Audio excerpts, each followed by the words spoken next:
క్రీస్తునందు సహోదరి సహోదరులారా, ప్రభువైన యేసుక్రీస్తు నామములో హృదయపూర్వక వందనాలండి. ముందుగా ఇంత మంచి సమయాన్ని ఇచ్చిన తండ్రిన దేవునికి క్రీస్తు ద్వారా కృతజ్ఞతలు చెల్లిస్తున్నారండి. అందరూ బాగున్నారండి. వాక్యం చదువుకొని ప్రార్థన చేసుకున్న తర్వాత పాఠంలోనికి వెళదామండి. మత్తయి సువార్త 15వ అధ్యాయం 6వ వచనం. మీరు మీ పారంపర్య ఆచార నిమిత్తమై దేవుని వాక్యమును నిరర్ధకము చేస్తున్నారు. ప్రార్థన చేసుకున్నారు. పరలోకమందున్న మా తండ్రి, పరిశుద్ర ప్రేమ గల తండ్రి, గొప్ప తండ్రి యెహోవా తండ్రి, మీ ప్రియకుమారుడు యేసుక్రీస్తు ప్రభువు ద్వారా కృతజ్ఞతాస్తుతులు చెల్లిస్తున్నాము నాయన. ఈ రాత్రి వేళ మా అందరితో మాట్లాడమని మా ప్రభువైన యేసుక్రీస్తు నామమున వేడుకుంటున్నాం తండ్రి. ఆమేన్. ప్రభువైన యేసుక్రీస్తు నామములో హృదయపూర్వక వందనాలండి. దేవుని కుమారుడు యేసుక్రీస్తు ప్రభువారు ఈ లోకానికి వచ్చిన తర్వాత పరలోక రాజ్యం సమీపిస్తుంది కనుక మారు మనసు పొందమని ప్రకటింప మొదలుపెట్టాడు. అవశ్యం పాఠం పేరు భలే భక్తుడు.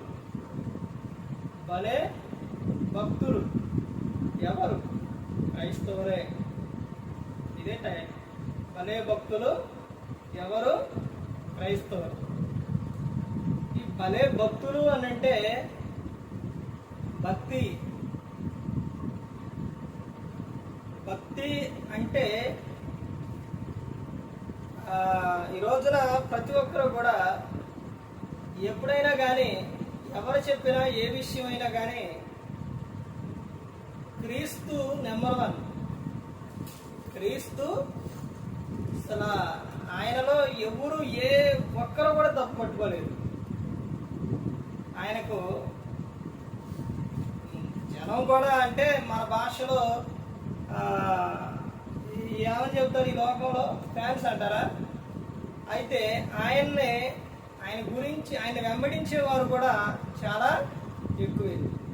అయితే ఈ జనంలోని ఈ ఎక్కువలోని క్రీస్తుని వెంబడించే వారిలో కొన్ని రకాల మనుషులు ఉంటారనమాట. వీళ్ళనే భలే భక్తులు అంటారు. ఏంటి అని అంటే, ఆ రోజున యేసుక్రీస్తు ప్రభువారు ఉన్నప్పుడు వెంబడించారు అని అంటే, వచ్చారు అని అంటే దేనికి వచ్చారు? 1 తినడానికి వచ్చారు, 2 స్వస్థతల కొరకు వచ్చారు, 3 వినడానికి వచ్చారు. తినడానికి, వినడానికి, స్వస్థతల కొరకు వచ్చారు. మరి ఈ రోజున కూడా క్రీస్తుని ఎందుకు వెంబడిస్తారు అని అంటే,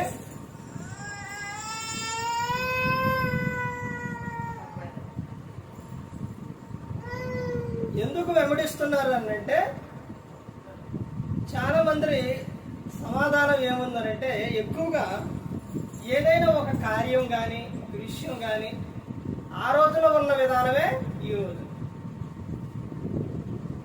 అవి గన ఏ ఒక్కటి గన లేకపోతే ఎక్కువగా వాక్యాన్ని వినేవారి కన్నా దేవుని యొద్దకు వస్తే ఏదో జరుగుతుంది, ఏదో వస్తుందనే విధానంలో ఉంటారు. ఇప్పుడు పౌలు గారిని ఒక వ్యక్తి వాక్యం వినడానికి పిలిపిస్తాడు. ఎందుకు పిలిపించిండు? అతను అపోస్తలుల కార్యాల్లో ఉంటుంది. ఎందుకు పిలిపించిండు అని అంటే 24 దృశ్యంలా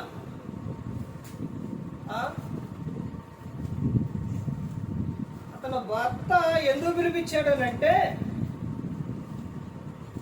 ఏమన్నా అతని వలన ద్రవ్యం దొరికిద్దేమోనని పిలిపించింది అనమాట. ఈ విధంగా చెప్తే వాక్యం వినరు. వాక్యం ఈ విధంగా చెప్తే అస్సలు వినరు. వాక్యం ఎలా ఉండాలి? ఇలా ఎంత ఇదిగా నీరసంగా ఇలా చెప్తే అసలు యూట్యూబ్లో చూసేవాళ్ళు చూడరు, బయట వినేవాళ్ళు వినరు. వాక్యం ఎలా చెప్పాలంటే, వాక్యం ఎలా రావాలంటే, ఈ రోజున వాక్యాన్ని ఎలా వస్తే వింటారంటే వాక్యాన్ని ఈ విధంగా చెప్తే వినరు. వాక్యం ఏ విధంగా అంటే ఆ వాక్యంలో ఏముండాలంటే బేస్మెంట్ ఉండాలి. అంటే బేస్ అంటే వాయిస్లో బేస్ ఏముండాలి, గట్టిగా బేస్ రావాలన్నమాట వాయిస్లో. అలా బేస్ వస్తే వా అయ్యగారు ఏమి చెబుతుండో, ఏదైనా చెప్పలే ఏం చెబుతుండో అంటారు. తర్వాత రెండో విషయం ఏంటంటే ఈ పాటలకైనా వాక్యానికైనా దేనికైనా ఏముండాలి, మ్యూజిక్ ఉండాలి. ఒక సందర్భంలో ఒక చాట పాట పాడుతూ ఉంటే వాళ్ళు ఎగురుతున్నారండి. అసలు ఆ మ్యూజిక్కి ఇక ఎగరకుండా అనేది ఉండరు అనమాట. అసలు ఏమి దరువు, అసలు ఏం కొట్టుడు మ్యూజిక్ అసలు. అసలు ఇక టప్పలు కొట్టుకుని రౌండ్ తిరుగుతుంది. ఇక అసలు తిరుగుతున్నారు అంత. అదిగా ఆ విధంగా ఉంటేనే జనం తండాపదండాలు వస్తారనమాట. ఇంకొకటి ఏంటంటే ప్రచారం ఉండాలి. ఏంటి ప్రచారం? ఈ రోజున ప్రచారం లేకపోతే సేవ ముందుకు సాగదు. మనిషిలో ఏముండాలంటే ఈ రోజున ప్రచారాలు ఉండాలి. ఏంట ప్రచారం అంటే సంఘంలో ఉన్నవారు మా సేవకుడు భలేగా చెబుతారండి. తర్వాత ఆ సంఘం వాళ్ళు కానీ ఇంకా ఇంకా ఏంటది చెప్పాలి. అప్పుడే ఏమవుతుంది, దేవుని దృష్టిలో ఏమో కానీ మనుషుల దృష్టిలో ఇదిగా ఉండాలి. ఈ రోజున సేవకులు ఎలా ఉన్నారంటే ప్రతి ఒక్క సేవకుడు అంటే దాని విలువ లేకుండా పోయింది అనమాట. పేరుకు విలువ లేదనమాట సేవకుడు అంటే. మీరు సేవకులారా గమనించుకోండి. క్రీస్తు చెప్పిన విషయాలు, క్రీస్తు లక్షణాలు మీలో ఏవైనా కనబడుతున్నాయా? మాలో కనపడకుండా మేము సేవలోకి వచ్చామా అంటే మాలో ఏం కనపడట్లేదా? మాలో అవి లేవా? నీకు తెలుసా అని అంటే మీరు పరీక్షించుకోండి, మీరు తెలుసుకోండి ఉన్నాయో లేవు. ఎక్కువగా ఈ రోజున సేవకుల్లో ధనం గురించి ఒక ఆలోచన ఉండిద్ది. ఒక వ్యక్తికి ఏమో అసూయ ఉండిద్ది, ఒక ఆయనకి కక్ష ఉండిద్ది, ఒక ఆయనకి ఏమో కోపం ఉండిద్ది, ఒక ఆయనకి ఏమో ఎక్కడ లేని ఉంటాయి ధనాపేక్ష ఉండిద్ది. అదంటే ధనం అంటే అది జీవనానికి సంబంధించి. ధనం లేకుండా అనేది ఈ రోజున ఈ కాలంలో జరగదు. అది ఏది చేయాలన్నా కావాలి. కానీ మనిషిని బాధ పెట్టే మాటలో మీరు మాట్లాడట్లేదా? ఒక వ్యక్తిని బాధ పెట్టే విధంగా నువ్వు మాట్లాడట్లేదా? మాట్లాడట్లేదని నీ గుండెల మీద చేసుకొని నువ్వు చెప్తావు. నా మాట ద్వారా ఎవరు బాధపడలేదని చెప్తావు. ఇంకో విషయం ఏంటంటే సాతాను ఎక్కువ ఎవరిని పట్టుకుంటాడు? అండి ఇద్దరినే పట్టుకుంటాడు. ఎవరిని చెప్పండి? సాతాను పట్టుకునే వ్యక్తులు ఇద్దరు. ఎవరు? ఒకటి సేవకుడు. సేవకుడిని పడగొడితే, సేవకుడికి లోకాశలో సేవకుడికి అన్ని లేపితే, సేవకుడిని ఇది చేస్తే సంఘం ఇదైపోయింది. రెండో వ్యక్తి ఎవరు? ఇంటి యజమానుడు. ఇంటి యజమానుడిని మారకుండా చేస్తే, ఇంటి యజమానుడిని సరైన రీతిలో లేకుండా చేస్తే ఆ కుటుంబం దేవునిలో ఉండదు. ఒకటి సేవకుడిని పడేస్తే, సేవకుడిని దారి తప్పిస్తే సంఘం ఇదైపోతుంది. తర్వాత కుటుంబ యజమానిని మారకుండా చేస్తే కుటుంబం అంతా చికాకు అయిపోతుంది. ఇది సాతాను ఒక ప్లాన్. కానీ ఈ రోజున భలే భక్తులు అంటే ఎవరోనంటే క్రైస్తవులేనండి. ప్రతి ఒక్కరూ కూడా గమనించుకోవాలి. క్రైస్తవుల్లోనే ఏం చేస్తున్నారు? పారంపర్య ఆచారాలు చేస్తున్నారు. సేవకుడు అయినా, సేవకుడి కుటుంబం అయినా, విశ్వాసులైనా, ఎవరైనా కుటుంబంలో బూతులు మాట్లాడలేదా? మీలో కోపాలు లేవా? ద్వేషాలు లేవా? అసూయలు లేవా? ఈ వాక్యం వినే వారికి కోపం రాదా? కంపల్సరీ వచ్చింది. ఎందుకంటే ఇలా చెబితే నచ్చదు. ఎలా ఉండాలో తెలుసా? మీకు అన్ని ఆశీర్వాదాలే. అబ్బా ఏం సేవకుడు అండి అంటే మీరు ఏం చెప్పారు? నెంబర్ 1 చెప్పారు. అసలు అబ్బా మీరు రావాలండి, మీరు ఉండాలండి, మీ తర్వాతేనండి. అసలు అసలు ఏం చెప్పారండి?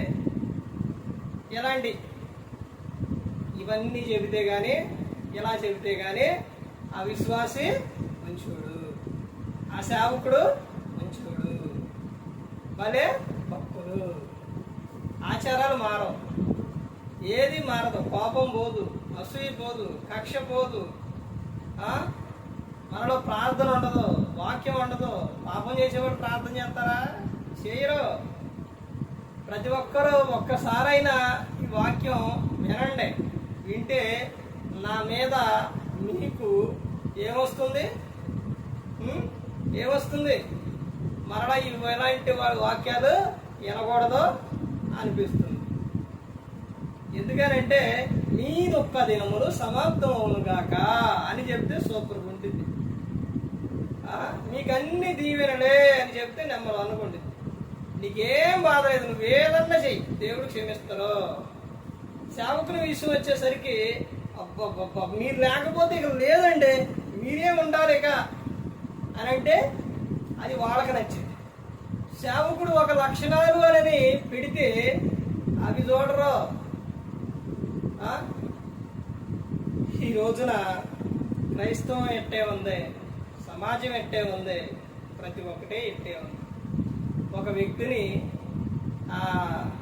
కనపరిస్తే అంటే ఒక వ్యక్తిని ఏ వ్యక్తి అయినా సమాజానికి వెళ్ళాలి అని అంటే ఆ వ్యక్తిలోని కావలసింది ఏంటనంటే ఇలాంటి హెచ్చరిక మాటలో, గద్దింపు మాటలో చెబితే ఎవరు వినరు, వినే విధంగా కూడా లేరు.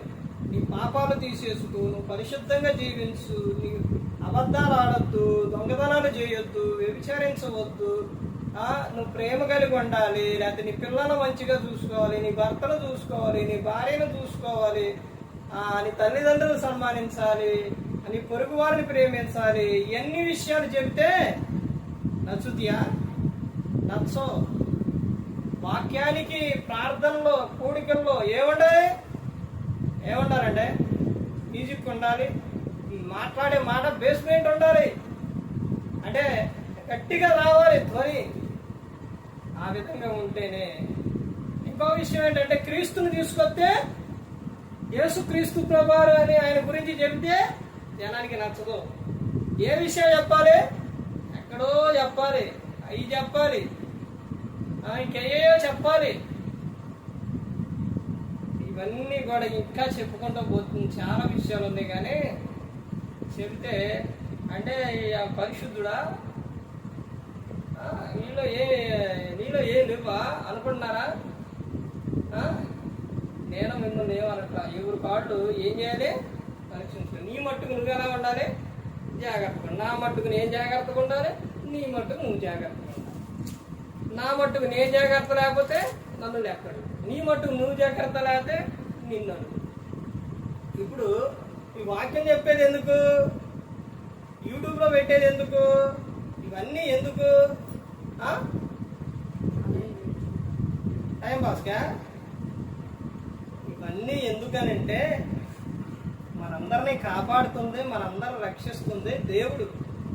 ఆయన గురించి అనేక ప్రాంతాలకే తెలియాలి, వెళ్ళాలి, సువార్తను ప్రకటించాలి.